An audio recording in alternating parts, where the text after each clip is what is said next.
Hello students, welcome back to your channel Aranyak academy. Complete সিডিপির আরেকটি নতুন ক্লাসে তোমাদের প্রত্যেককে স্বাগত। আজকে আমাদের ক্লাস নাম্বার 3 সিডিপির। এখানে আমরা পড়ব যে সমস্ত বিষয়গুলো। আমাদের আজকের টপিক হচ্ছে বংশগতি এবং পরিবেশের প্রভাব। সিডিপির অত্যন্ত গুরুত্বপূর্ণ একটি টপিক। তো আজকের আমাদের ক্লাসে যে সমস্ত বিষয়বস্তু নিয়ে আমরা ডিল করব সেগুলো একবার দেখে নাও। আমরা আজকে পড়ব বংশগতি কি, পড়ব বংশগতির মূল উপাদান এবং বংশগতির ধারক ও বাহক, বংশগতির সাধারণ বা মনস্তাত্ত্বিক যে সমস্ত বৈশিষ্ট্য বা নীতি রয়েছে তার মধ্যে সাদৃশ্যের নীতি, ভিন্নতা বা বৈসাদৃশ্যের নীতি, প্রত্যাবর্তনের নীতি, আমরা এগুলো পড়ব। একই সাথে বংশধারার কৌশল অর্থাৎ সমকোষী যমজ এবং ভিন্নকোষী যমজ সম্পর্কে পড়ব। বংশধারা সম্পর্কে মেন্ডেল এবং অন্যান্য যে সমস্ত মনোবিদগণ রয়েছেন তাদের যেসব নীতিগুলো রয়েছে সেই নীতিগুলো নিয়ে আমরা পড়ব, যেখানে পৃথকীকরণের সূত্র, স্বাধীন সঞ্চারণের সূত্র, গ্যালটনের পৈতৃক উত্তরাধিকারের সূত্র, ঠিক আছে, প্রত্যাবর্তনের সূত্র, এগুলো থাকবে। পরিবেশ কি তা আমরা জানব, পরিবেশের প্রকারভেদ নিয়ে আলোচনা করব। ব্যক্তি জীবনে বংশধারা এবং পরিবেশের কি কি প্রভাব হতে পারে সেগুলো নিয়ে আলোচনা করব। এরপর কিছু বংশধারাবাদী যারা রয়েছে তাদের যে সমীক্ষা সেগুলো পড়ব, যাদের মধ্যে ডাল্টন, গডার্ড, ডাগডেল প্রমুখ রয়েছেন। পরিবেশবাদী একইভাবে তাদের সমীক্ষা, যাদের মধ্যে ওয়াটসন, ফ্রিম্যান, হোল্ডিং, জিঙ্গার এনারা রয়েছেন। ব্যক্তি জীবনে বংশধারা এবং পরিবেশের গুরুত্ব কি, কতটা, সেটা আমরা পড়ব। বংশধারা এবং পরিবেশের শিক্ষাগত তাৎপর্য নিয়ে আমরা আলোচনা করব এবং সম্পূর্ণ যে টপিক আমরা পড়ব সেখান থেকে কি কি ওয়ান লাইনার কোয়েশ্চেন আসতে পারে, পরীক্ষা ওরিয়েন্টেড ওয়ান লাইনার থাকবে এবং ওভারঅল টপিকের উপর পিওয়াইকিউ বিশ্লেষণ। তো এটি হচ্ছে আমাদের সম্পূর্ণ আজকের টপিক ক্লাসের। ভীষণই ভীষণই গুরুত্বপূর্ণ এবং একটি এঙ্গেজিং ক্লাস হতে চলেছে, যা তোমাদের প্রত্যেকের আশা করছি ভীষণ ভালো লাগবে। তোমরা অতি অবশ্যই শেষ পর্যন্ত ক্লাসটি দেখো, তাহলে বুঝতে পারবে যে ক্লাসটি কতটা তোমাদের জন্য গুরুত্বপূর্ণ হতে চলেছে পরীক্ষার ক্ষেত্রে। ঠিক আছে, তো চলো শুরু করছি আজকের ক্লাস। আমরা প্রথমে বুঝবো যে বংশগতি, এই বংশগতি জিনিসটি আসলে কি। বংশগতি শুনলে তুমি কি বুঝতে পারবে যে বংশ সম্পর্কিত কোনো কিছু জিনিস। বংশ মানে কি, আমাদের পিতামাতা মূলত, বা পিতামাতারও আগের যারা, মানে আমাদের পূর্বপুরুষ যারা, এই যে পিতামাতা বা পূর্বপুরুষ এদের কাছ থেকে আমরা যে সমস্ত গুণগুলো পাই, ঠিক আছে, সেগুলো হতে পারে শারীরিক এবং হতে পারে মানসিক। কিরকম ভাবে? শারীরিক মানে ধরো আমার বাবা বা আমার মা লম্বা, সেখান থেকে আমি লম্বা হলাম, তার মানে এটা আমার শারীরিক একটি উপাদান, যেটা আমি আমার বাবা মায়ের কাছ থেকে পেলাম। বা আমার দাদু লম্বা ছিলেন, মানে পূর্বপুরুষ। অথবা মানসিক, মানসিক মানে কি, ধরো আমার বাবা মায়ের মধ্যে বা দাদু বা ঠাকুমার মধ্যে কেউ একজন খুব বুদ্ধিমান ছিলেন, সেজন্য আমিও বুদ্ধিমান হলাম, তাহলে এটি একটি মানসিক বৈশিষ্ট্য আমার। তাহলে এই যে বংশগতি হচ্ছে এটাই, যে পূর্বপুরুষদের কাছ থেকে, পিতামাতার কাছ থেকে আমরা শারীরিক এবং মানসিক যে বৈশিষ্ট্যগুলো জিনগতভাবে আমরা পাচ্ছি। ঠিক আছে, তাহলে বংশগতি পুরোপুরি কিন্তু জেনেটিক, জিনের উপর নির্ভরশীল একটি প্রক্রিয়া। তাহলে এই ব্যাপারটাকেই বলা হচ্ছে বংশগতি। এই যে বংশগতির মাধ্যমে শারীরিক আর মানসিক যে বৈশিষ্ট্যগুলো ট্রান্সফার হচ্ছে সন্তানদের মধ্যে, সেটার কারণ বা উপাদান যদি বলো কিভাবে হচ্ছে এটা, না আমাদের যে কোনো মানুষের দেহ, তাতে 23 জোড়া মোট ক্রোমোজোম থাকে। 23 জোড়া মানে হচ্ছে 46টি, তাই তো? এদের মধ্যে 22 জোড়া, ঠিক আছে, মানে 44টি ক্রোমোজোম হচ্ছে অটোজোম। ঠিক আছে, অটোজোম কি তোমার জানার দরকার নেই, এটি সায়েন্স ক্লাস নয়। এবং বাকি যে 1 জোড়া ক্রোমোজোম থাকলো, এই 1 জোড়া ক্রোমোজোমকেই বলা হয় সেক্স ক্রোমোজোম। তাহলে তোমাকে এখান থেকে জিজ্ঞাসা করা হতে পারে যে মানব দেহে কত জোড়া ক্রোমোজোম থাকে বা কতগুলো ক্রোমোজোম থাকে। জোড়া বললে 23 জোড়া, কতগুলো বললে 46টি। বোঝা গেল? যাদের মধ্যে কত জোড়াকে অটোজোম বলা হয়? 22 জোড়াকে, মানে 44টি। আর এক জোড়াকে বলা হয় সেক্স ক্রোমোজোম, মানে দুটো ক্রোমোজোমকে বলা হয় সেক্স ক্রোমোজোম। এই সেক্স ক্রোমোজোম আসলে কি, মানে কোনো বাবা মায়ের সন্তান ছেলে হবে নাকি মেয়ে হবে, সেটা ডিপেন্ড করছে এই যে এক জোড়া সেক্স ক্রোমোজোম আছে তাদের উপর। ঠিক আছে। পুরুষদের ক্ষেত্রে যে ক্রোমোজোম থাকে, বিশেষ ক্রোমোজোম, সেটি হচ্ছে এক্স ওয়াই। আর মহিলাদের ক্ষেত্রে এটি থাকে এক্স এক্স, মানে দুটোই এক্স এক্স, আর পুরুষদের ক্ষেত্রে এক্স ওয়াই। অর্থাৎ কোনো সন্তান ছেলে হবে নাকি মেয়ে হবে সেটা ডিপেন্ড করে পুরোপুরি একজন পুরুষের উপর। ঠিক আছে। কারণ মহিলার ক্ষেত্রে দুটো ক্রোমোজোমই যে আসবে, সেটি দুটোই এক্স হবে। এবং এই পুরুষের থেকেও যদি, পুরুষের ক্ষেত্রে যে ক্রোমোজোমগুলো আসবে সেটাও যদি এক্স হয়, তাহলে এক্স এর সাথে এক্স যখন মিশে যাবে তখন মহিলা হবে, তার মানে গার্ল হয়ে যাবে। কিন্তু এই পুরুষের কাছ থেকে যদি ক্রোমোজোম যেটি আসবে সেটি যদি ওয়াই ক্রোমোজোম হয়, তখন মহিলাদের থেকে এক্স এবং পুরুষদের থেকে ওয়াই যখন মিশবে তখন হবে ছেলে। তার মানে পুরুষ এবং মহিলা তাদের ক্রোমোজোমের থেকে, পুরুষ ক্রোমোজোমের উপরই ডিপেন্ড করে আছে তাদের সন্তান ছেলে হবে নাকি মেয়ে সন্তান হবে। ঠিক আছে। এবং এই বংশগতির ধারক এবং বাহক বলা হয় জিনকে। ভীষণ গুরুত্বপূর্ণ একটি প্রশ্ন, তোমাকে ডাইরেক্ট জিজ্ঞাসা করবে যে বংশগতির ধারক ও বাহক কি, জিন। কারণ আমরা দেখলাম জিনই হচ্ছে একমাত্র একটি উপাদান বা মাধ্যম যার মাধ্যমে বংশগতি পরম্পরায় বা পরবর্তীকালে বাহিত হয়। ঠিক আছে, সন্তানদের মধ্যে। এরপর আমরা জানবো যে বংশগতির কিছু মনস্তাত্ত্বিক নীতি।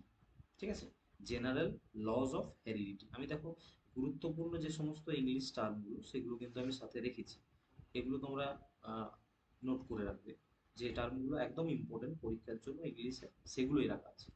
তাহলে প্রধানত তিনটি আমরা নীতি বংশগতির পড়ব। ঠিক আছে, কি কি? প্রথম নীতি হচ্ছে সাদৃশ্যের নীতি। সাদৃশ্য মানে একই রকম। ঠিক আছে, মিল, যেটাকে বলা হয় ল অফ রেজেম্বলেন্স। সাদৃশ্যের নীতি কি না, এই সাদৃশ্যের নীতি আমাদেরকে বলছে যে এখানের যে মূল নীতি কথা বা মূল যেটা লাইন, সেটা হচ্ছে লাইক বিগেটস লাইক। এর অর্থ কি, মানে বাবা মা যেমন, সন্তানও ঠিক তেমনই হবে, যেমন পিতামাতা তেমনই সন্তান। এটাই হচ্ছে সাদৃশ্যের নীতির মূল কথা।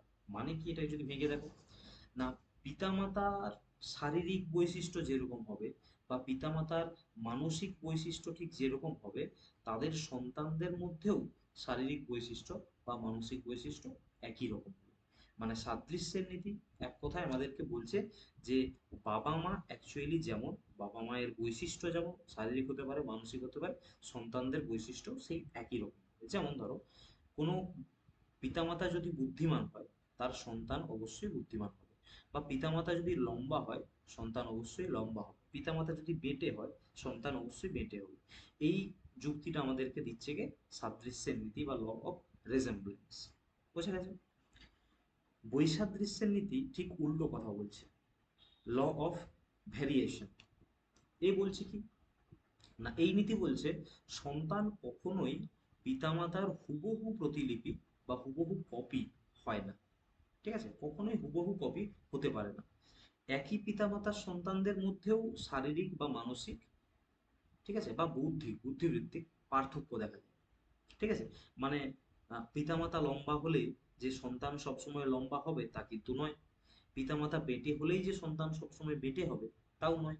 পিতামাতা প্রচুর বুদ্ধিমান হলে সন্তান সবসময় প্রচুর বুদ্ধিমান হবে এটাও নয়। তাহলে এই তত্ত্বটি আমাদেরকে দিচ্ছে কে, ভিন্নতার নীতি বা বৈসাদৃশ্যের নীতি। এবং এরা যে বলছে যে সন্তান সবসময় পিতামাতার মতো হয় না, এরা এটা কিসের উপর ভিত্তি করে বলছে না, জিনগত মিশ্রণ এবং মিউটেশন। বলছে এই দুটো কারণের জন্য এই পার্থক্যটা হয়। মানে হুবহু পিতামাতার মতো সন্তান হয় না সব সময়। এটার কারণ হচ্ছে জিনগত মিশ্রণ এবং মিউটেশন, এই দুটো জিনিসকে ওরা কারণ হিসেবে দেখিয়েছে। নোট করে রাখো। তৃতীয় যে নীতি সেটি হচ্ছে প্রত্যাবর্তনের নীতি বা পশ্চাৎ অপসারণের নীতি, ল অফ রিগ্রেশন। এখানে কি বলা হচ্ছে, এই নীতির যিনি প্রবর্তক তিনি হচ্ছেন স্যার ফ্রান্সিস গ্যাল্টন। ইনি হচ্ছেন প্রত্যাবর্তন বা পশ্চাৎ অপসারণের নীতির প্রবর্তক। এই নীতির মূল কথা হচ্ছে গড়ের দিকে ফিরে আসা। গড়ের দিকে ফিরে আসা মানে ওভারঅল, মানে গড়, আমরা অঙ্কে গড় শব্দটা শুনেছি। গড় কথার মানে কি? গড় কথার মানে ওভারঅল একটা আহ, সাম্যাবস্থাতে নিয়ে আসা। ঠিক আছে? ইংলিশে বললে tendency to move towards the average. ঠিক আছে?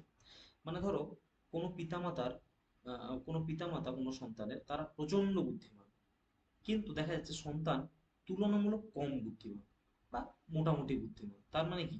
এই যে পিতামাতা চরম বুদ্ধিমান ছিল, সেখান থেকে সন্তান হয়ে গেল কি গড়, একটা অ্যাভারেজ বুদ্ধি তার মধ্যে রয়েছে। ঠিক আছে? তাহলে উদাহরণ হিসেবে দেখা যাচ্ছে যে অত্যন্ত মেধাবী পিতামাতার সন্তান সাধারণত পিতামাতার চেয়ে একটু কম মেধাবী হয়। আবার অত্যন্ত কম বুদ্ধি সম্পন্ন পিতামাতার সন্তান পিতামাতার থেকে একটু বেশি বুদ্ধিমান হয়। তার মানে দেখো কি করছে, ওভারঅল অ্যাভারেজ করে দিচ্ছে, তাই না? অ্যাভারেজ করে দিচ্ছে বা একটি গড় করে দিচ্ছে। সেই জন্য এই নীতির মেন যে পয়েন্ট বা মূল যে কথা, সেটা হলো গড়ের দিকে ফিরে আসা। তাহলে তোমাকে এখান থেকে প্রশ্ন জিজ্ঞাসা করতে পারে যে গড়ের দিকে ফিরে আসা বা tendency to move towards the average, এটি কোন নীতির মূল কথা বা এই নীতির প্রবর্তক কি? ঠিক আছে? আশা করছি তোমার আর প্রশ্ন থাকবে না এখন। পরবর্তীকালে আমরা দেখছি এখন যে এই যে বংশধারা তুমি পড়লে, এই বংশধারার কৌশলগুলো কি কি, মেকানিজমস গুলো কি কি? ঠিক আছে? না, আমাদের এই যে বংশধারা, যে সমস্ত পরিবর্তন তুমি দেখতে পাচ্ছ বংশের মধ্যে, বংশধারায়, এগুলো মূলত জাইগোট, এই জাইগোট গঠনের মাধ্যমে শুরু হয়। জাইগোট কি তোমার জানার দরকার নেই, তুমি সায়েন্স পড়ছো। দুটো টাইপের সন্তান, আমরা যমজ সন্তানের ক্ষেত্রে দুটো টাইপের সন্তান আমরা দেখতে পাই, যমজ যাদেরকে আমরা বলি। একটা হচ্ছে সমকোষী যমজ, আর একটি হচ্ছে ভিন্নকোষী যমজ। সমকোষী যমজ, ইংলিশ টার্মটা মাস্ট মনে রাখবে, আইডেন্টিক্যাল টুইনস বা মোনোজাইগোটিক। আর ভিন্নকোষী যমজকে বলা হচ্ছে ফ্র্যাটার্নাল টুইনস বা ডাইজাইগোটিক। সমকোষী যমজ কাদেরকে বলা হয়? সমকোষী মানেই তুমি বুঝতে পারছো একটি মাত্র, মানে যাদের জন্ম একই জায়গা থেকে, সমকোষী। তাহলে যখন একটি মাত্র ডিম্বাণু এবং একটি মাত্র শুক্রাণু, এদের যখন মিলন, মাস্ট ইম্পর্টেন্ট মনে রাখবে কিন্তু, একটি ডিম্বাণু এবং একটি মাত্র শুক্রাণুর মিলন হওয়ার পর যে জাইগোটটি গঠিত হয়, সেই জাইগোটটি যদি ভেঙে দুটি ভ্রূণ তৈরি করে, তখন যে দুটি সন্তান তৈরি হয় বা উৎপন্ন হয়, সেই সন্তানরা সবসময় আইডেন্টিক্যাল টুইনস হয়। এদের বৈশিষ্ট্য কি? না, এরা সবসময়, যদি দুটো সন্তান ছেলে হয় তাহলে দুটো সন্তানই বয় হবে, বা দুটো সন্তানই গার্ল হবে। ঠিক আছে? মানে ছেলে হলে দুজনই ছেলে হয়, মেয়ে হলে দুজনই ছেলে মেয়ে হয়। ঠিক আছে? এবং এদের মধ্যেকার বৈশিষ্ট্য, বৈশিষ্ট্য বলতে এরা দেখতে একই রকম ভাবে হুবহু। ঠিক আছে? এরা কথা প্রায় একই রকম বলবে, এদের উচ্চতা বা এদের গায়ের রং হুবহু একই রকম হয়। কেন? কারণ এরা একটি ডিম্বাণু একটি শুক্রাণু থেকেই তৈরি হয়। বোঝা গেল? দ্বিতীয় হচ্ছে ভিন্নকোষী যমজ যারা, তারা কিন্তু দুটো আলাদা ডিম্বাণু থেকে এবং দুটো আলাদা শুক্রাণু দ্বারা এরা তৈরি হয় বা এরা উৎপন্ন হয়। এদের ক্ষেত্রে একই লিঙ্গ হবে না, সব সময় যে হবে তা কিন্তু নয়, ভিন্ন লিঙ্গ হতে পারে। মানে একটি ছেলে একটি মেয়ে হতে পারে, দুটি ছেলেও হতে পারে, ঠিক আছে, বা দুটি মেয়েও হতে পারে, কিন্তু এক্ষেত্রে আলাদা আলাদা লিঙ্গই হয় বেশিরভাগ ক্ষেত্রে, কিন্তু এখানে কখনোই হবে না। ঠিক আছে? সমকোষীর ক্ষেত্রে। আর এরা সাধারণ ভাই বোনের মতোই হয়, নর্মাল যারা হয় না। তার মানে এই যে তুমি যখন দেখবে যে হুবহু যাদেরকে একই রকম দেখতে যমজ যারা, তারা কিন্তু সবসময় সমকোষী যমজ, যারা একই রকম দেখতে। আর যমজ কিন্তু আলাদা দেখতে, তখন হচ্ছে ভিন্নকোষী যমজ। আশা করছি বোঝাতে পারলাম, এখান থেকে প্রশ্ন আসে। বংশধারা সম্পর্কে এরপর ম্যান্ডেল এবং আরো বেশ কিছু আহ, তোমার বংশধারা বংশবাদী রয়েছেন, তাদের বিশেষ কিছু নীতি, সেই নীতিগুলো আমাদেরকে জানতে হবে। এই যে ম্যান্ডেলের নামটা পড়লে, গ্রেগর জোহান ম্যান্ডেল, এনাকে বলা হয় বংশগতিবিদ্যার জনক বা father of genetics. Father of genetics বলা হয়। ইনি একটি পরীক্ষা করেছিলেন, কিসের ওপর পরীক্ষা করেছিলেন জিজ্ঞাসা করা হয়, মটরশুঁটি গাছের ওপর পরীক্ষা করেছিলেন এবং দুটি সূত্র দিয়েছিলেন এই পরীক্ষা করার পর। তাহলে তোমাকে জিজ্ঞাসা করবে যে ম্যান্ডেল কোন গাছের উপর পরীক্ষা করেছিলেন, বা বলবে তোমাকে মটরশুঁটির গাছের উপর পরীক্ষা করেছিলেন কোন মনোবিদ? Mendel, Gregor Johann Mendel. যে দুটি সূত্র তুমি এই পরীক্ষার পর দেন সেগুলো কি কি? একটি হচ্ছে পৃথকীকরণের সূত্র, আর একটি হচ্ছে স্বাধীন সঞ্চারণের সূত্র। পৃথকীকরণের সূত্রটা কি? Law of segregation. ঠিক আছে, পৃথক মানে জানি আমরা আলাদা। তাহলে বিপরীত ধর্মী যে সমস্ত বৈশিষ্ট্য, তারা যদি একত্রিত হয়, কখন বিপরীত ধর্মী বৈশিষ্ট্য যদি একত্রিত হয়ও, তারা কখনোই কিন্তু মিশে যাবে না। ঠিক আছে, পৃথকীকরণের সূত্র এটাই বলছে, তারা আলাদা থাকবে, পৃথক থাকবে। গ্যামেট যখন গঠন হবে না, তখন তারা কিন্তু পৃথক হয়ে যাবে। তাহলে পৃথকীকরণের সূত্রের মেন কথা হচ্ছে, বিপরীত ধর্মী বৈশিষ্ট্যগুলো একসাথে জড়ো হলেও তারা কখনোই মিশে যায় না। যখন গ্যামেট গঠন হয়, তারা কিন্তু আলাদা হয়ে যায়। ঠিক আছে। স্বাধীন সঞ্চালনের সূত্র কি? Law of independent assortment. এটা কি বলছে না, যদি দুই বা দুইয়ের বেশি বৈশিষ্ট্য উত্তরাধিকার সূত্রে তুমি পাও, দুই বা দুইয়ের বেশি বৈশিষ্ট্য যদি উত্তরাধিকার সূত্রে কেউ পেয়ে থাকে, সেগুলো স্বাধীনভাবেই সঞ্চারিত হয়। মানে উত্তরাধিকার সূত্রে তুমি যে সমস্ত বৈশিষ্ট্যগুলো পাচ্ছ, সেগুলো আপনা আপনি স্বাধীনভাবে তোমার মধ্যে কিন্তু সঞ্চারিত হবে, এখানে বাইরের কোনো প্রভাবের প্রয়োজন পড়ে না। ঠিক আছে। এরপর ম্যান্ডেল বাদ দিয়ে আরো কিছু গুরুত্বপূর্ণ নীতি রয়েছে, যেগুলো কি? প্রথম হচ্ছে গ্যালটনের নীতি। তিনি কি নীতি দিয়েছেন? পৈতৃক উত্তরাধিকারের সূত্র বা ল অফ অ্যানসেস্ট্রাল ইনহেরিটেন্স। তোমায় জিজ্ঞাসা করতে পারে যে পৈতৃক উত্তরাধিকার সূত্রে কার? গ্যালটনের। এখানে কি বলেছেন তিনি? তিনি বলছেন যে যে কোনো শিশু, একটা শিশুর মধ্যে যে সমস্ত বৈশিষ্ট্যগুলো আমরা লক্ষ্য করি, সেই বৈশিষ্ট্যগুলো শিশু অর্ধেক পায় তার বাবা মায়ের কাছ থেকে, একের চার অংশ পায় দাদু দিদার কাছ থেকে, এবং বাকি যে বৈশিষ্ট্যগুলো সেগুলো তাদের অন্যান্য পূর্বপুরুষদের কাছ থেকে পায়। তাহলে গ্যালটনের পৈতৃক উত্তরাধিকারের সূত্রে ঠিক কি বলা রয়েছে তোমাকে মনে রাখতে হবে। কারণ তোমাকে ডাইরেক্ট এখান থেকে তো জিজ্ঞাসা করতে পারে যে শিশু তার বৈশিষ্ট্যের অর্ধেক পায় বাবা মায়ের কাছ থেকে, কে বলেছে বা কোন সূত্রে বলা হয়েছে, তাই না? দ্বিতীয় হচ্ছে আমাদের প্রত্যাবর্তনের সূত্র বা ল অফ রিগ্রেশন। এখানে বলা হচ্ছে কি না, অত্যন্ত মেধাবী বাবা মা যাদের, এটা আমরা একটু আগেই পড়ে এলাম, অত্যন্ত মেধাবী বাবা মায়ের সন্তান সাধারণ মেধাবী হতে পারে, এবং কম মেধাবী বাবা মায়ের সন্তান বেশি মেধাবী হতে পারে। মানে ওই যে গড়ের দিকে যে ফিরে যাওয়া, সেই নীতি যে, ঠিক আছে, অ্যাভারেজের নীতি এখানে কিন্তু প্রয়োগ হয়েছে। তাহলে আমরা এতক্ষণ ধরে পড়লাম কি? এতক্ষণ ধরে আমরা পড়লাম বংশগতি, বংশধারা। এরপর আমরা পড়বো পরিবেশ কি। পরিবেশ কি? পরিবেশ হচ্ছে তুমি আমাদের ব্যক্তির যে, আমাদের যে বৈশিষ্ট্য, তার মধ্যে যা জিন রয়েছে, জিনের বাইরে থেকে কোনো ব্যক্তিকে যারা বিকশিত করতে পারে, যারা প্রভাবিত করতে পারে, তাদেরকে বলা হচ্ছে পরিবেশ। মানে পরিবেশ হচ্ছে সেই সমস্ত এলিমেন্ট, সেই সমস্ত উপাদানগুলো যেগুলো বাইরে থেকে কোনো ব্যক্তির বিকাশকে প্রভাবিত করতে পারে। ঠিক আছে। পরিবেশ মূলত দুই প্রকারের হয়। মানে একটি সন্তানের ক্ষেত্রে, একটি শিশুর ক্ষেত্রে দুই প্রকার পরিবেশ হয়। একটি হচ্ছে তার জন্মের আগের অবস্থার পরিবেশ, আর একটি হচ্ছে জন্মের পরের পরিবেশ। জন্মের আগের পরিবেশ কোনটা? না, যখন সে মায়ের গর্ভে রয়েছে, মায়ের গর্ভে থাকাকালীন পরিবেশ। সেটা কি? তখন তার পরিবেশ কি? তখন তার পরিবেশ হচ্ছে মায়ের স্বাস্থ্য, মায়ের পুষ্টি, মায়ের যা মানসিক অবস্থা, এগুলোই তার পরিবেশ, কারণ তার জন্ম হয়নি। আর জন্মের পরের পরিবেশ কি? না, জন্মের পর চারপাশে তুমি যে প্রকৃতি, তোমার যে সামাজিক, মনস্তাত্ত্বিক, অর্থনৈতিক, এই সমস্ত যে পরিবেশ, রাজনৈতিক, এই সমস্ত কিছু পরিবেশ হচ্ছে তোমার জন্মের পরের পরিবেশ। ঠিক আছে। এই ব্যক্তি জীবনে, আমাদের প্রত্যেকটি যে কোনো শিশুর জীবনে বংশধারা এবং পরিবেশ, এদের প্রভাব ঠিক কিভাবে পরিলক্ষিত হয়, এখান থেকে একটা প্রশ্ন কিন্তু আসে। ঠিক আছে, কেমন ভাবে আসে আমি বলছি। আহ এই যে বিকাশ, আমরা বিকাশের চ্যাপ্টারে বিকাশ পড়ে এসেছি। মানুষের যে যে সর্বাঙ্গীন বিকাশ হয়, এই বিকাশ শুধুমাত্র যে বংশগতির ফলে হয়, শুধুমাত্র বংশগতির জন্য আমাদের বিকাশ হয়, মানে আমাদের পূর্বপুরুষের যে বৈশিষ্ট্য রয়েছে সেগুলোর থেকেই আমাদের বিকাশ হচ্ছে, তা কিন্তু নয়। আবার পরিবেশ শুধুমাত্র যে পরিবেশ আমাদের বিকাশ সাধন করে, তাও কিন্তু নয়। তাহলে কেবলমাত্র এরা কিন্তু একজন একজন কেউই করে না, এরা দুজন একসাথে মিলে কিন্তু একটি মানুষের বিকাশ ঘটায়।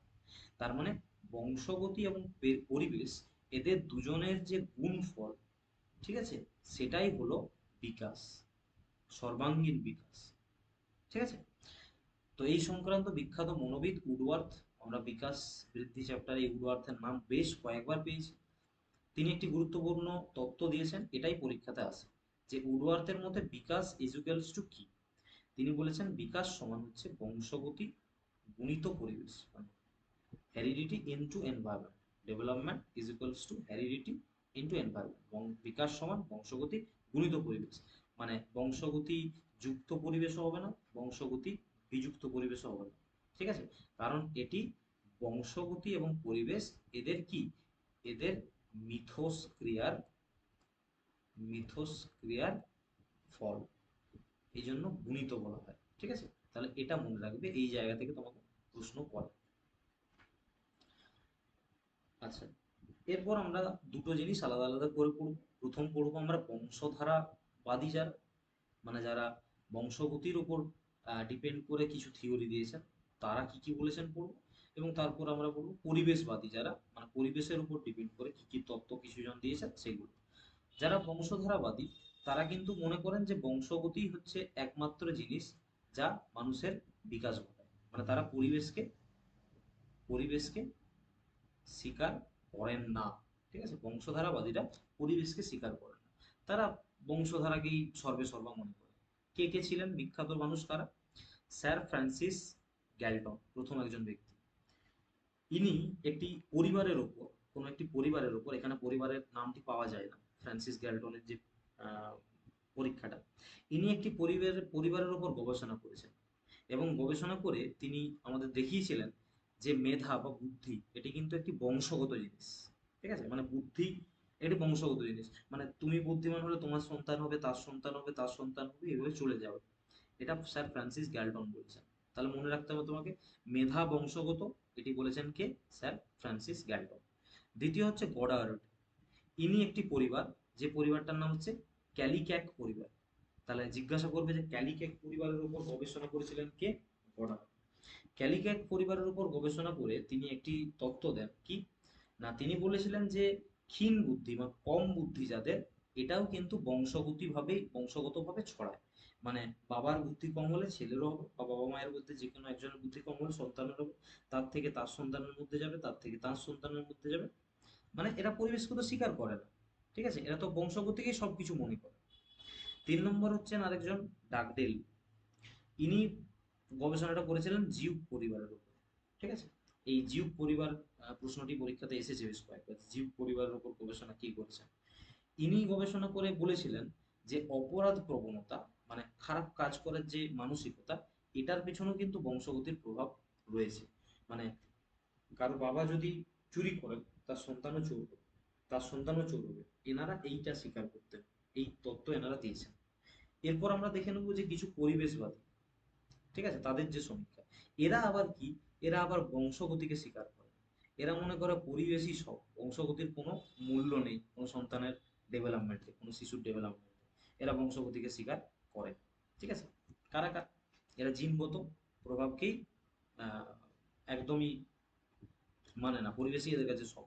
তাহলে কারা কারা? প্রথম হচ্ছেন জেবি ওয়াটসন। জেবি ওয়াটসন, ইনি একদম চরমতম পরিবেশবাদী। ঠিক আছে, কেন চরমতম পরিবেশবাদী? তিনি একটি কঠিন কথা বলেছিলেন। তিনি বলেছিলেন যে আমাকে 1 ডজন শিশু, সুস্থ শিশু দাও। ঠিক আছে, আমি পরিবেশ নিয়ন্ত্রণ করে তাদের কাউকে, যাকে খুশি ডাক্তার, যাকে খুশি উকিল, যাকে খুশি শিল্পী এবং চোরও বানিয়ে দেবো তাদেরকে। তাহলে কত বড় একটা কথা, কত বড় পরিবেশবাদী হলে তিনি বলেন যে কেবলমাত্র পরিবেশকে আমি নিয়ন্ত্রণ করে ওই শিশুদের মধ্যে কাউকে ডাক্তার বানিয়ে দেবো, যাকে খুশি, যাকে খুশি উকিল বানাতে পারবো, যাকে খুশি শিল্পী, যাকে খুশি চোর বানিয়ে দেবো। তার মানে বংশগতি তাদের ঠিক কি, তার উপরে কিচ্ছু যায় আসে না, আমি পরিবেশকে নিয়ন্ত্রণ করেই তাদেরকে এরকম বানাতে পারি। ঠিক আছে, পরবর্তী হচ্ছে ফ্রিম্যান এবং হোলজিঙ্গার। ফ্রিম্যান, এরা সমকোষী যমজ যে শিশু, তারা আলাদা পরিবেশে রেখেছিলেন। সমকোষী যমজ মানে মনে করো আইডেন্টিক্যাল টুইনস, যারা একই রকমের দেখতে হয়।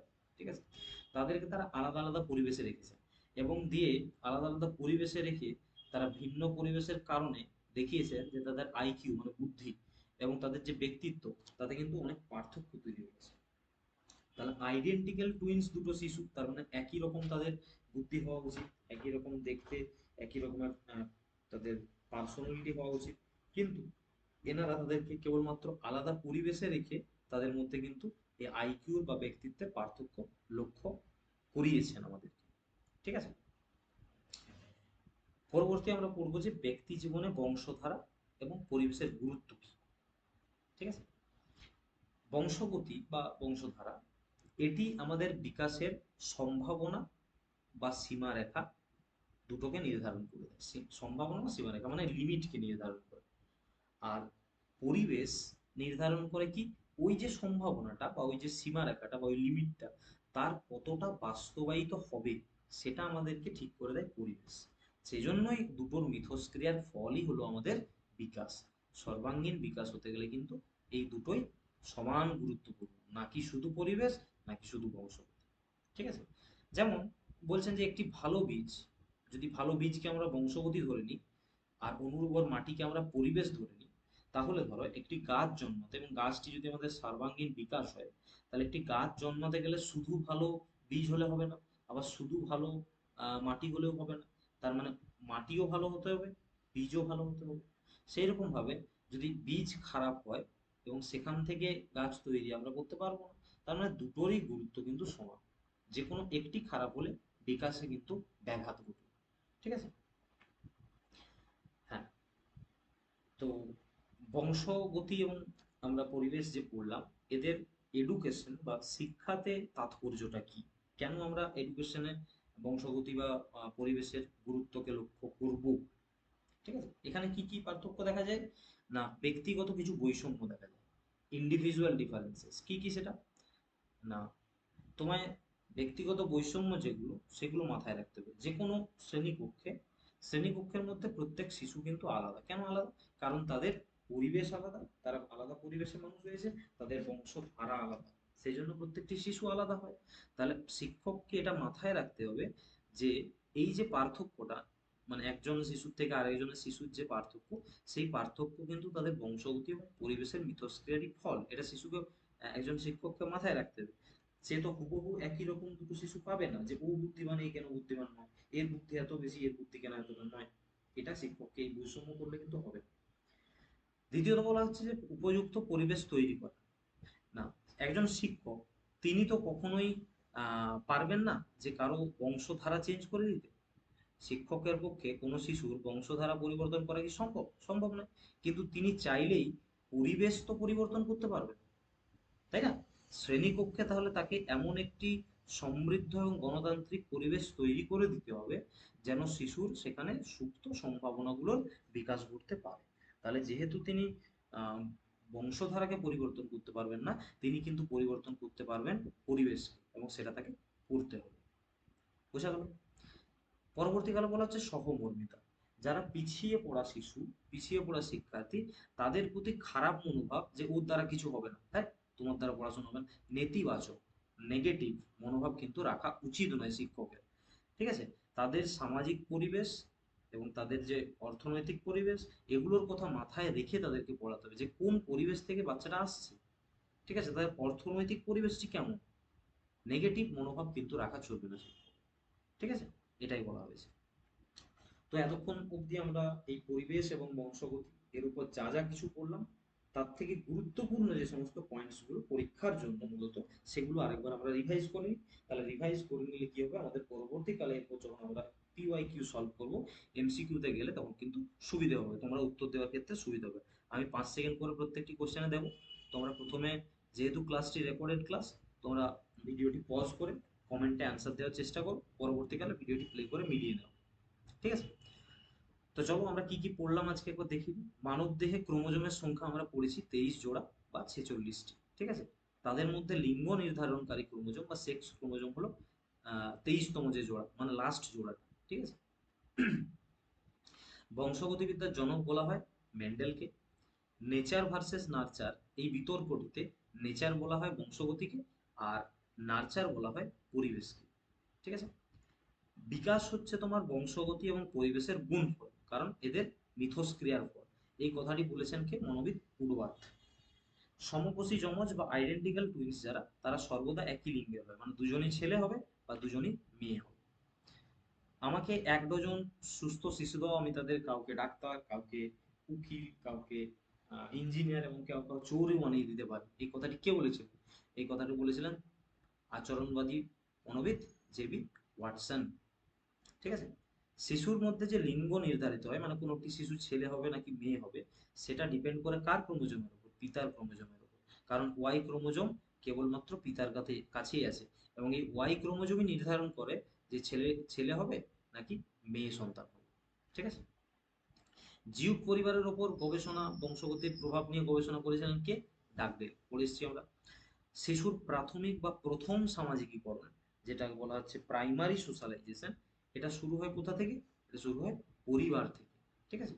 এবং যা পরিবেশেরই একটা অঙ্গ। পরিবার তো পরিবেশের থেকে দূরে কিছু নয়, পরিবেশকে বাদ দিয়েও কিছু নয়, তাই না? তো চলো এরপর আমরা দেখে নিই যে আমাদের এই যে বিশেষ চ্যাপ্টার যেটা আমরা আজকে কভার করলাম, এখান থেকে পিওয়াই কিউ কি কি এসেছিল প্রিভিয়াস ইয়ার কোয়েশ্চেন। ঠিক আছে? প্রথম প্রশ্ন দেখো, প্রত্যেকটি কোশ্চেন আমি 5 সেকেন্ড কিন্তু টাইম দেবো, মাস্ট তোমরা অ্যান্সার করার আহ, সুযোগ তোমাদেরকে দিচ্ছি, তোমরা চেষ্টা করো। কেন বলছি? যেহেতু টপিকটা পড়লে এখান থেকে কি কি মনে রাখলে তোমরা একবার রিভাইজ করো, বাকি তো আবার পড়বেই। প্রকৃতি পরিবেশ বিতর্ক বা নেচার নার্চার ডিবেট। দেখো আমি ইংলিশ টার্মগুলো ইচ্ছে করে রেখেছি, তোমরা অনেকে আমায় কমেন্ট করে জানাচ্ছিল যে স্যার বাংলার সাথে সাথে যেগুলো ইংলিশ টার্ম সেগুলোও রাখবেন। তো সিটেটের ক্ষেত্রে তোমার এগুলো প্রয়োজন হবে, কারণ ইংলিশে কোয়েশ্চেন। তাহলে এই নেচার নার্চার ডিবেট বা প্রকৃতি পরিবেশ বিতর্ক, এটি বলতে কি বোঝায়? এটা সিটেট 2016 সেপ্টেম্বরের কোয়েশ্চেন। তোমাকে অপশন দিয়েছে, দেখো অ্যান্সার করার চেষ্টা করো, 5 সেকেন্ড টাইম দিলাম আমি। তোমাকে অপশন দিয়েছে জিনতত্ত্ব এবং পরিবেশ, জেনেটিক্স অ্যান্ড এনভায়রনমেন্ট, আচরণ ও পরিবেশ, বিহেভিয়ার অ্যান্ড এনভায়রনমেন্ট, পরিবেশ এবং জীববিদ্যা, এনভায়রনমেন্ট অ্যান্ড বায়োলজি, নাকি স্বভাব এবং লালন পালন। ঠিক আছে? Temperament and upbringing. তাহলে প্রকৃতি পরিবেশ বিতর্ক, প্রকৃতি পরিবেশ বিতর্ক বলতে কি বোঝায়? চেষ্টা করে বলা, উত্তর দিয়ে দিয়েছো আশা করছি। তাহলে প্রকৃতি পরিবেশ মানে হলো জিন তত্ত্ব এবং পরিবেশের কথা। প্রকৃতি পরিবেশ মানে হচ্ছে জিন তত্ত্ব এবং পরিবেশের কথা, তাই না? এখানে এই যে নেচার, নেচার কথাটা, নেচার কথাটা মানে কি বোঝায়? নেচার বলতে এখানে বোঝায় জেনেটিক্সকে, তাই না? নেচার বোঝায় জেনেটিক্সকে। আর তোমার এখানে নার্চার বলতে বোঝায় এনভায়রনমেন্ট বা পরিবেশকে। নার্চার মানে হচ্ছে এনভায়রনমেন্ট বা পরিবেশকে বোঝায়। ঠিক আছে? পড়ে এলাম আমরা, শেষেই যে ওয়ান লাইনার ছিল সেখানেই ছিল নেচার ভার্সেস নার্চার, তাই না? আর বাকিগুলো যদি তুমি দেখো, এই যে আচরণ এবং পরিবেশ, আচরণ মানে কি? বিহেভিয়ার। আর পরিবেশ মানে এনভায়রনমেন্ট। তাহলে আচরণ তো অ্যাকচুয়ালি জিনগত, আচরণ তো অ্যাকচুয়ালি জিনগত, এবং পরিবেশ তাদের মিথস্ক্রিয়ার ফল। তাহলে এটি প্রকৃতি বা নেচারকে সমর্থন করবে না, কারণ এটা জেনেটিক্যালি ব্যাপার, এ তো নেচারকে সমর্থন করতে পারবে না। আর পরিবেশ ও জীববিদ্যা যদি দেখো তুমি, অপশন নাম্বার সি, জীববিদ্যা একটি কি বলতো? জীববিদ্যা তো একটি বিষয়, যেটা আমরা পড়ি অনেক সময় জীববিদ্যা, তাই না? বায়োলজি। তাহলে বায়োলজি হচ্ছে একটি বিষয়, এখানে জিনতত্ত্ব কোনো বেশি সুনির্দিষ্ট নয়। আর স্বভাব লালন পালনের ক্ষেত্রে কি? স্বভাবের কথা যদি বলো তুমি, স্বভাব এটি কিন্তু কেবলমাত্র একটি আমাদের মানসিক একটি দিক। ঠিক আছে? একটি মানসিক আমাদের দিক, তাই না?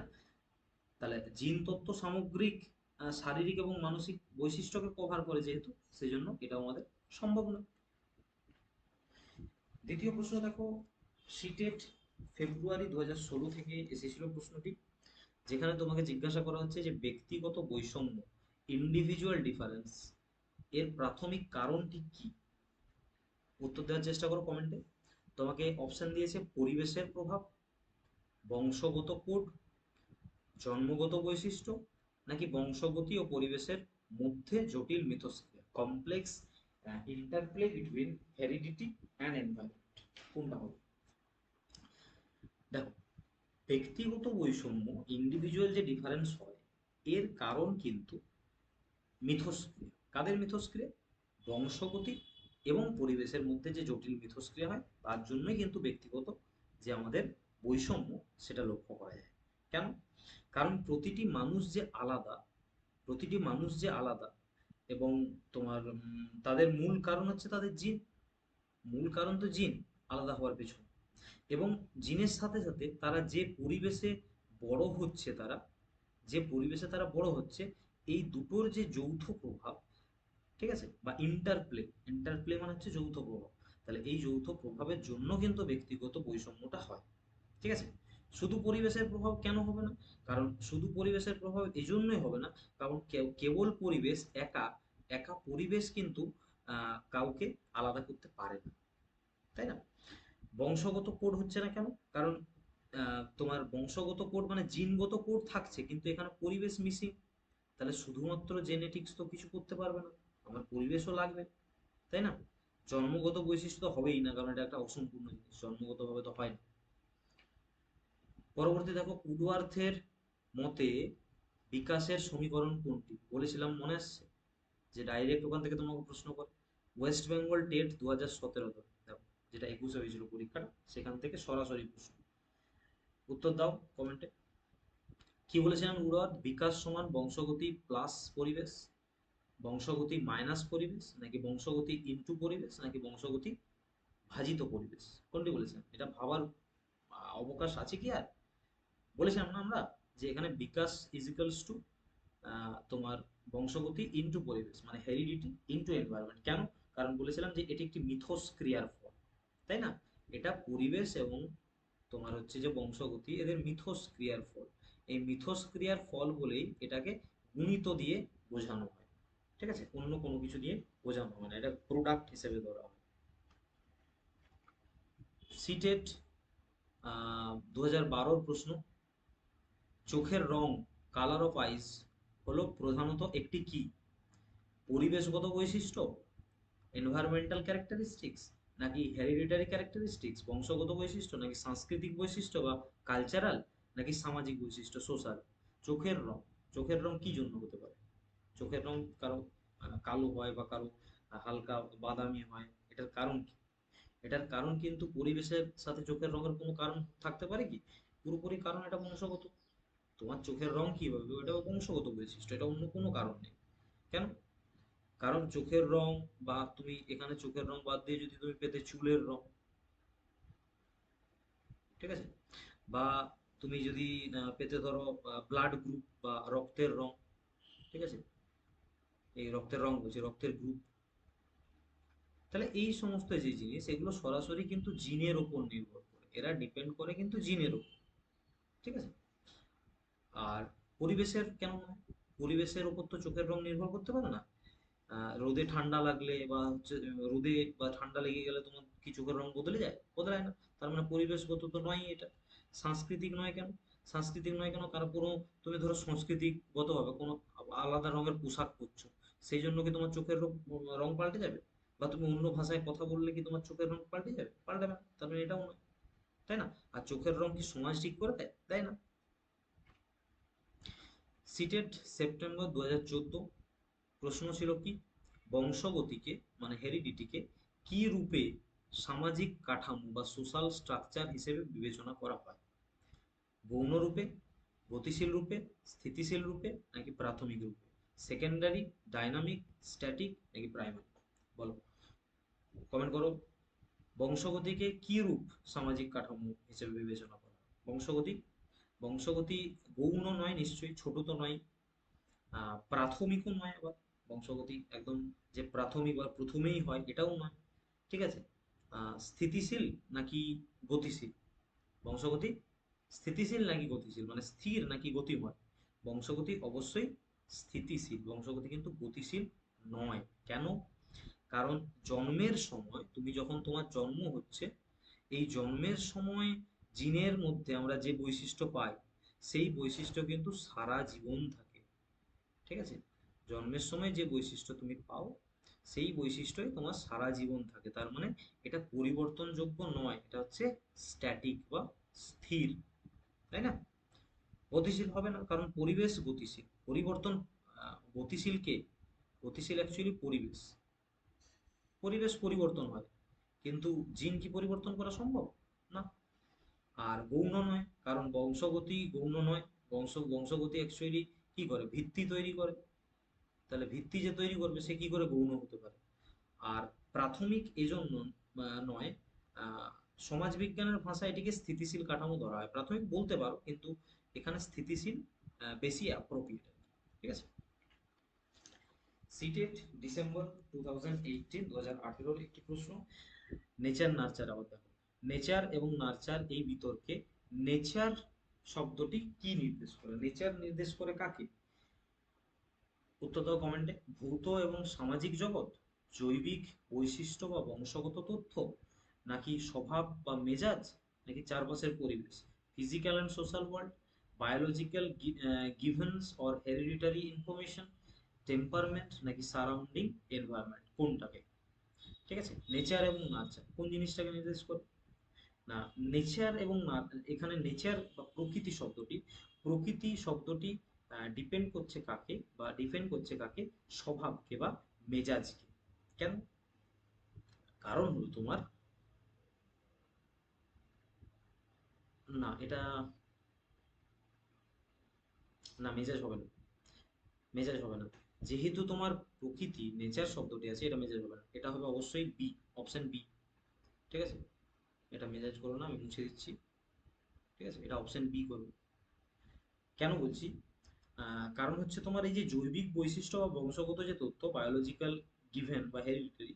কারণ নেচার শব্দটার মানে কি যদি দেখি আমরা, নেচার বলতে বোঝায় জন্মগতভাবে আমরা, জন্মগতভাবে আমরা যে ডিএনএ, ঠিক আছে, আমরা পাই, তার মানে আমরা যা নিয়ে জন্মাই সেটাই আমাদের নেচার, তাই না? এই জন্য বংশগত তথ্য বা জৈবিক বৈশিষ্ট্যটাই হবে। স্বভাব বা মেজাজ কেন হবে না? কারণ মেজাজ অনেক সময় পরিবেশ দ্বারাও তো তোমার হচ্ছে যে প্রভাবিত হয়। পরিবেশ অনুযায়ী তো মেজাজ খারাপ হয়ে যায় মানুষের, হয় না অনেক সময়? তো সেজন্য আমরা মেজাজটাকে করছি না। ঠিক আছে। আর ভৌত সামাজিক জগৎ তো নয়ই, কারণ নার্চার হচ্ছে তোমার পরিবেশকে নির্দেশ করে, তাই না? নার্চার নির্দেশ করে পরিবেশকে, তাহলে ভৌত সামাজিক জগৎ তো হবে না। ডাব্লিউবি টেট 2014 প্রশ্ন দেখো, অত্যন্ত মেধাবী পিতামাতার সন্তান সাধারণ মেধার অধিকারী হয়, এটি বংশগতির কোন নীতিতে বলা হয়েছে? মনে করে দেখো, দিয়ে কমেন্ট করো। যারা অত্যন্ত মেধাবী, যাদের পিতামাতা, তাদের সন্তান যখন সাধারণ মেধাবী হচ্ছে, এটি কোন নীতি? অত্যন্ত মেধাবী পিতামাতার সন্তান সাধারণ মেধাবী, সাদৃশ্যের নীতির কথা বলছে, বৈসাদৃশ্যের নীতি, প্রত্যাবর্তনের নীতি, নাকি প্রকটতা সূত্র? Law of resemblance, law of variation, law of regression, নাকি ল অফ ডমিনেন্স? কোনটা হবে? এখানে আমরা যাব প্রত্যাবর্তনের নীতি। খুব ভালো করে মনে করো, প্রত্যাবর্তনের নীতি। এই প্রত্যাবর্তনের নীতি আমাদেরকে কি বলেছে? না, প্রত্যাবর্তনের নীতি যেটা দিয়েছিল আমাদেরকে গ্যালটন, তাই না? গ্যালটন, এই গ্যালটন প্রত্যাবর্তনের নীতিতে কি বলেছে? না, গ্যালটন বলেছে যে চরম বৈশিষ্ট্য যেগুলো, এক্সট্রিম যে সমস্ত বৈশিষ্ট্য, সেগুলো কিসের দিকে যায়? চরম জিনিসগুলো যায় অ্যাভারেজের দিকে বা গড়ের দিকে, তাই না? এই কথাই তো তিনি বলেছেন, গড়ের দিকে ফিরে আসা, এই প্রবণতাটা দেখা যায়। আচ্ছা, বৈসাদৃশ্যের বা সাদৃশ্যের নীতি কি? সাদৃশ্যের নীতি হচ্ছে তোমার আহ এই নীতি অনুযায়ী কি হয়? এই সাদৃশ্যের নীতি অনুযায়ী মেধাবী যারা, মেধাবী সন্তান যারা, তারা মেধাবীই হবে। ঠিক আছে।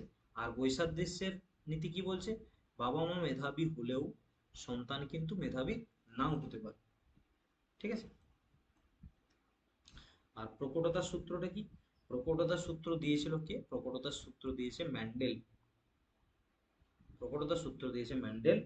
আর প্রকটতার সূত্র মানে হচ্ছে প্রকট যে সমস্ত বৈশিষ্ট্য, সেই প্রকট বৈশিষ্ট্য বা প্রকট গুণের, ঠিক আছে, প্রকাশের কথা কিন্তু এখানে বলা হয়। ঠিক আছে, প্রকটতার সূত্র। সিটেট সেপ্টেম্বর 2015 প্রশ্ন, নিচের কোনটি পরিবেশগত উপাদান বা এনভায়রনমেন্টাল ফ্যাক্টরস যা বিকাশকে রূপ দেয় না? বিকাশকে রূপ দেয় না কোনটি? শিক্ষার মান, পুষ্টির মান, শারীরিক গঠন, নাকি সংস্কৃতি? Quality of education, quality of nutrition, physique, নাকি কালচার? কোনটি? কমেন্ট করো। এদের মধ্যে কোনটি পরিবেশগত উপাদান যা বিকাশকে রূপ দেয় না? বিকাশকে রূপ দেয় না, দেখো, বিকাশের সাথে তোমার শারীরিক গঠনের খুব একটা সম্পর্ক কিন্তু নেই। কেন নেই? কারণ অনেকের শারীরিক গঠন ধরো ঠিকঠাক হয় না। শারীরিক গঠন মূলত তোমার বংশগতি দ্বারা নির্ধারিত হয়। শারীরিক যে গঠন, এটা ডিপেন্ড করে কিসের উপর? এটা ডিপেন্ড করে বংশগতির উপর, তাই না? তোমার শারীরিক গঠন কেমন হবে, তুমি লম্বা হবে না বেঁটে হবে, এটা ডিপেন্ড করছে বংশগতির উপর, তাই তো? আর সংস্কৃতি কি? সংস্কৃতি হচ্ছে তোমার একটি আহ, সামাজিক এবং পরিবেশগত উপাদান। সংস্কৃতি হচ্ছে সামাজিক এবং পরিবেশগত একটি উপাদান, পরিবেশগত উপাদান, তাই না? শিক্ষার মান, শিক্ষার মান তো এটি পরিবেশগত অবশ্যই। শিক্ষার মান হচ্ছে পরিবেশগত উপাদান। আর তোমার পুষ্টির মান, পুষ্টির মান এটিও পরিবেশগত উপাদান। আর পুষ্টি কোন পরিবেশে তুমি আছো সেটার উপরে ডিপেন্ড করছে। ভাষা অর্জনের ক্ষেত্রে শিশুরা কি জন্মগতভাবে প্রস্তুত থাকে, নাকি পরিবেশ তাদের শেখায়? মানে ভাষা কি শিশুরা জন্মগতভাবে প্রস্তুত থেকে শেখে, নাকি পরিবেশ তাদেরকে শেখায়? এই যে বিতর্ক, এই বিতর্ক কোন বিষয়ের সাথে সম্পর্কযুক্ত? সিটেট ডিসেম্বর 2019-এর অ্যান্সার দাও 5 সেকেন্ড টাইমের মধ্যে। ধারাবাহিকতা ও বিচ্ছিন্নতার সাথে, নাকি প্রকৃতি পরিবেশ বিতর্কে, নাকি সংবেদনশীল সময়কাল, নাকি কগনিটিভ থিওরি? তাহলে cognitive theory, critical period, nature nurture debate, নাকি কন্টিনিউটি অ্যান্ড ডিসকন্টিনিউটি, কোনটার উপর ডিপেন্ড করে আছে?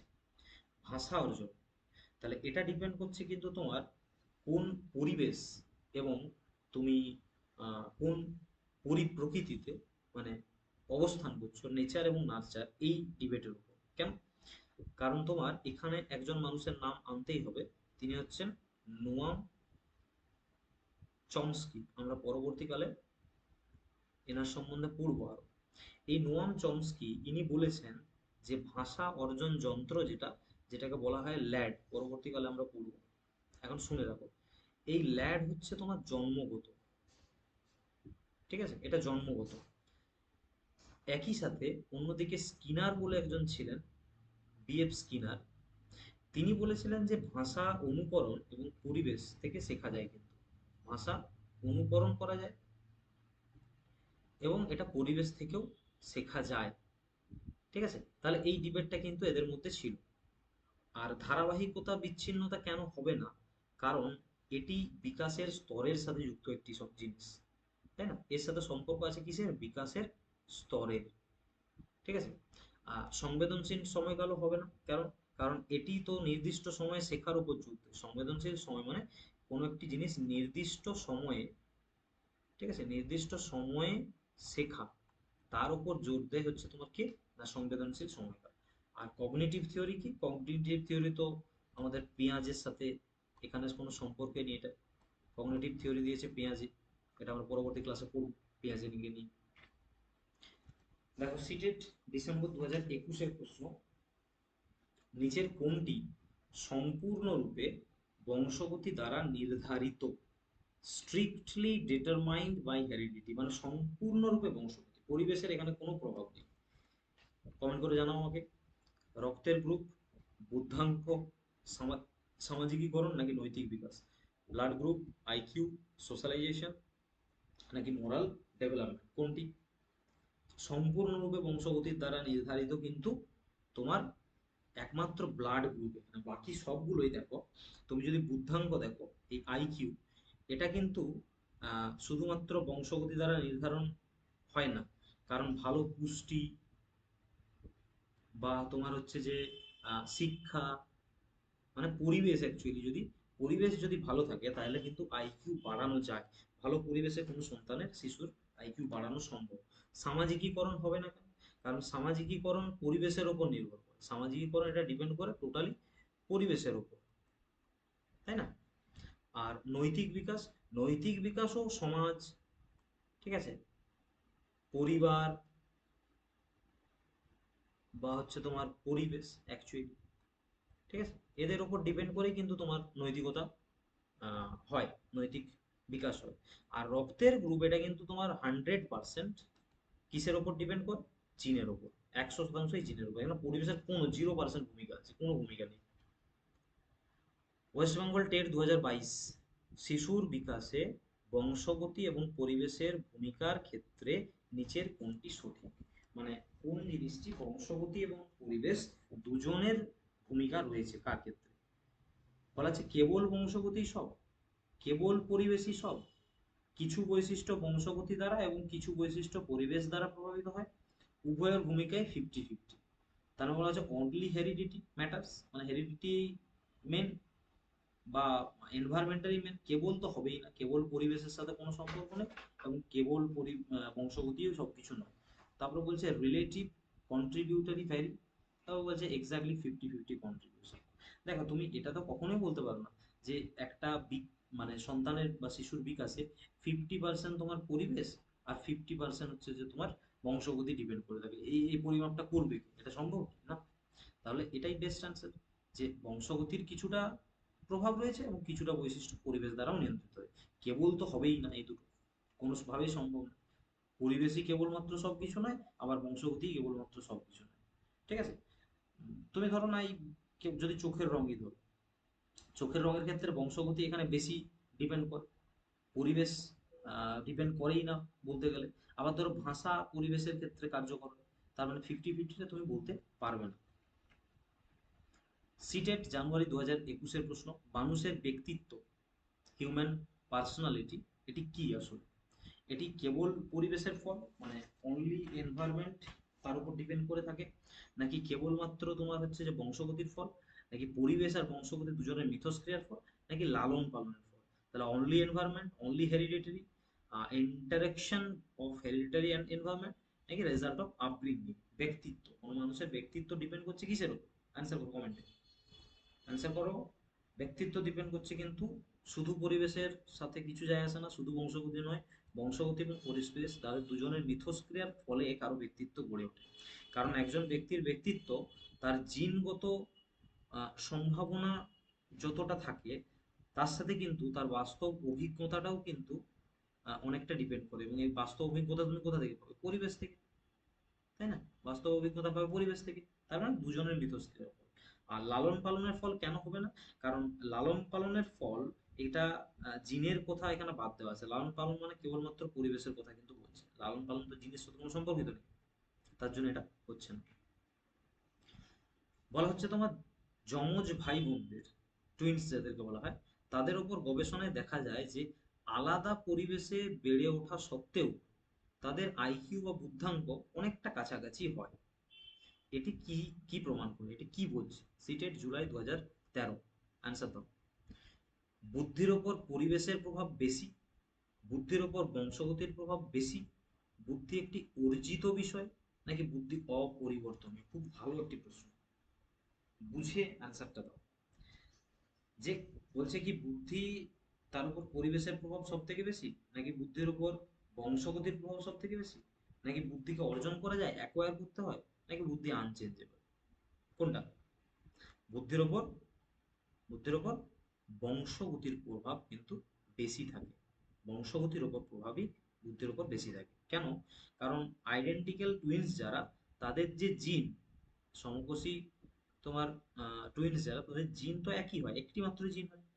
তাহলে আলাদা পরিবেশ থাকলেও এখানে জিনের প্রভাবের জন্য তাদের আইকিউ কিন্তু কাছাকাছি হয়। ঠিক আছে? আর বুদ্ধি একটি অর্জিত বৈশিষ্ট্য, এটা তো সম্পূর্ণ ভুল একটি কথা। বুদ্ধি অর্জন করা যায় না। বুদ্ধি অপরিবর্তিত না, বুদ্ধিকে তো আংশিক পরিবর্তন করা যায়। ঠিক আছে? বুদ্ধি হচ্ছে অ্যাকচুয়ালি আংশিক পরিবর্তন যোগ্য। কিভাবে পরিবর্তন করা যায়? পরিবেশের উপর ডিপেন্ড করে বুদ্ধি কিন্তু অনেক সময় আংশিক পরিবর্তন করা যায়। আর বুদ্ধির উপর পরিবেশের প্রভাব বেশি, এই কথাটিও ঠিক নয়। কারণ আলাদা পরিবেশেও দেখা গেছে বুদ্ধি তোমার কিন্তু একই আছে, তার মানে পরিবেশটা মূল ফ্যাক্টর কিন্তু নয় বুদ্ধির ক্ষেত্রে। ঠিক আছে? ইউপিটেট 2018 সিটেট এসেছিল এই প্রশ্নটা। বংশগতি আমাদের বিকাশের সীমারেখা বা লিমিটস অফ ডেভেলপমেন্ট এটি নির্ধারণ করে, এর অর্থ ঠিক কি? বংশগতি আমাদের বিকাশের সীমারেখা নির্ধারণ করে মানে কি? পরিবেশ আমাদের যা কিছু বানাতে পারে, পরিবেশ আমাদেরকে যা কিছু বানাতে পারে, পরিবেশ ঠিক করে দেয় আমরা সর্বোচ্চ কতটা দূর এগোতে পারবো। Hereditary stage sets the upper limit, পরিবেশের কোনো গুরুত্বই নেই, নাকি বংশগতির পরিবর্তনযোগ্য? ভালো প্রশ্ন, কিন্তু বুঝে উত্তরটা দাও। বুঝো প্রশ্নটা, অবশ্যই ঠিক উত্তর দেবে। তাহলে বংশগতি আমাদের বিকাশের সীমারেখার কে কিভাবে নির্ধারণ করে? বংশগতি এটাই ঠিক করে দেয় যে আমরা সর্বোচ্চ কতটা দূর, ঠিক আছে, কতটা দূর আমরা যেতে পারবো। তাহলে বংশগতির সম্ভাবনা তৈরি করে দেয়। বংশগতি কি করে? সম্ভাবনা তৈরি করে দেয়, আমাদেরকে সম্ভাবনার কথা বলে, ঠিক আছে। কারণ জিনগতভাবে ধরো একজন 5 ফুট 5 ইঞ্চি লম্বা হওয়ার সম্ভাবনা নিয়ে জন্মায়। একজন 5 ফুট 5 ইঞ্চি যে জন্মাবে, সেই সম্ভাবনাটা আসছে কোথা থেকে? তার জিন থেকে, ঠিক আছে। এবার পরিবেশ যদি ভালো হয়, তখন সে কিন্তু 5 ফুট 5 ইঞ্চি থেকে দেখা যাচ্ছে সে 6 ফুট হয়ে যায়, তাই না? পরিবেশ ভালো হলেই যে মানে খুব ভালো খাবার খেলে সে যে 6 ফুট হয়ে যাবে, এটা তো হয় না, ঠিক আছে। আচ্ছা, বাকিগুলো কেন হবে না? যেমন পরিবেশ আমাদের যে কোনো কিছু বানাতে পারে না। পরিবেশ আমাদের যে কোনো কিছু চাইলেই বানাতে পারে না। পরিবেশের কোনো গুরুত্বই নেই, এটাও ভুল। পরিবেশের গুরুত্ব তো অবশ্যই আছে, পরিবেশের গুরুত্ব নেই। আবার বংশগতি পরিমাণযোগ্য তো নয়, পরিবর্তনযোগ্য তো নয়। আমাদের আজকে শেষ প্রশ্ন, সিটেট জুলাই 2019-এর প্রশ্ন। সমবয়সী শিশুদের মধ্যে যে পার্থক্য দেখা যায়, মানে পিওর ডিফারেন্স যেটা, তার মূল কারণ ঠিক কি? সমবয়সী শিশু, আমরা পড়েছিলাম না এক জায়গাতে থিওরিতে, যে একটি ক্লাসে শিশুরা তাদের আলাদা আলাদা বৈশিষ্ট্য রয়েছে, একই বয়সী শিশু কিন্তু তাদের পার্থক্য রয়েছে তাদের মধ্যে। তাহলে এটার কারণটা কি? বলা হচ্ছে কেবল তাদের জিনগত গঠন এটাই কারণ, নাকি কেবল তাদের পরিবার ও স্কুল এটা কারণ, জন্মগত বৈশিষ্ট্য এবং পরিবেশের অভিজ্ঞতার মধ্যে জটিল মিথস্ক্রিয়াটা কারণ, নাকি শিশুর অর্থনৈতিক অবস্থাটা কারণ? তাহলে only genetic makeups, only family and school, complex interplay between innate traits and environmental experience, ঠিক আছে।